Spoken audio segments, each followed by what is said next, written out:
CapeCast. Howdy folks, I'm Eric Williams and welcome to CapeCast, the official webcast of the Cape Cod Times. What you're about to see is a 2-day search for a celebrity shipwreck. It was spotted Friday, or at least anchored down by part-time Truro resident and celebrated author Sebastian Junger. We came back to try to find it. Here's what happened at Ballston Beach in Truro. We arrived at Ballston Beach shortly after high tide, and it was an angry sea on the backshore in Truro.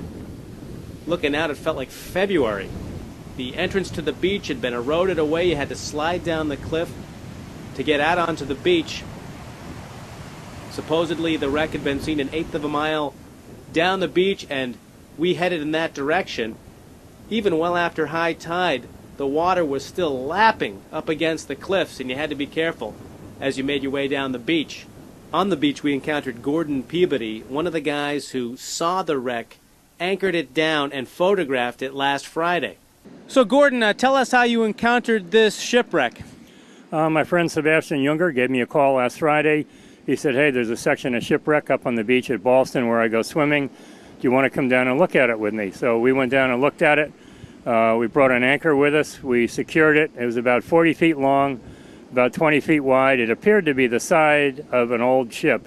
Yesterday, Sebastian Junger talked about his shipwreck encounter with Tony Khan on Khan's radio program In the News on WOMR-FM in Provincetown.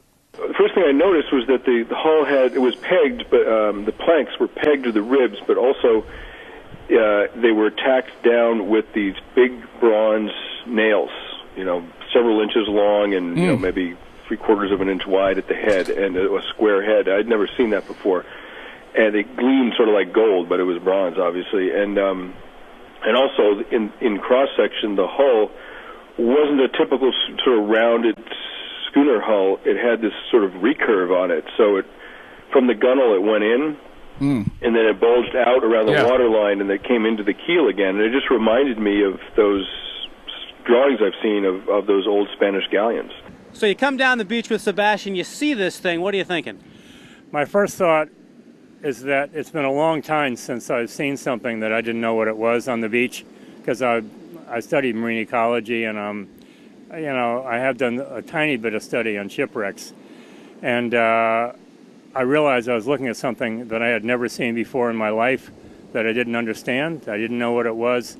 And something like that, when you find it on the beach, it makes your heart pound like you're in love, You say, wow, this is really intriguing. The sensual shape that the hull had, the totally intriguing and unique profile, the articulation of all the wooden pegs coming out, a few bronze square nails in it, things I just had never seen a lot before. Boy, you can see how these high tides have eroded up to the cliffs here at Ballston Beach. Man, this doesn't look like a summer beach. There's not a lot of sand here. At high tide, it's right up against the backing dune, taking chunks off it.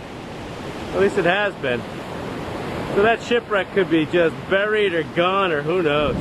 Well, we're out here about an hour before low tide, and still haven't seen any sign of the shipwreck.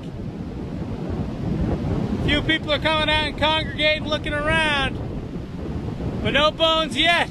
About an hour after that, about 7 p.m. last night, we encountered a Cape Cod National Seashore Ranger who was over in the vicinity of a giant beam on the beach that may or may not have been associated with the shipwreck.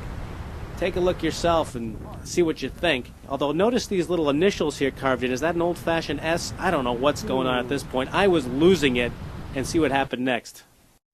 Alright, what's this? It's a piece of fence. Oh, it's a piece of fence! Come on! I curse you, sea gods! Where is the shipwreck? Ah!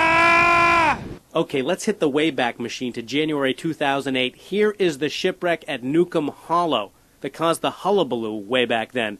Now, as we try to figure out what's going on at Ballston Beach, seashore officials, having seen photographs of what Sebastian and Gordon found and knowing about this wreck, are surmising that perhaps the wreck at Ballston is the Newcomb Hollow wreck, having migrated just a bit north on the beach. But at this point, since no one can find it again, it may be hard to figure out exactly what is going on with this Ballston Beach celebrity shipwreck mystery. CapeCast.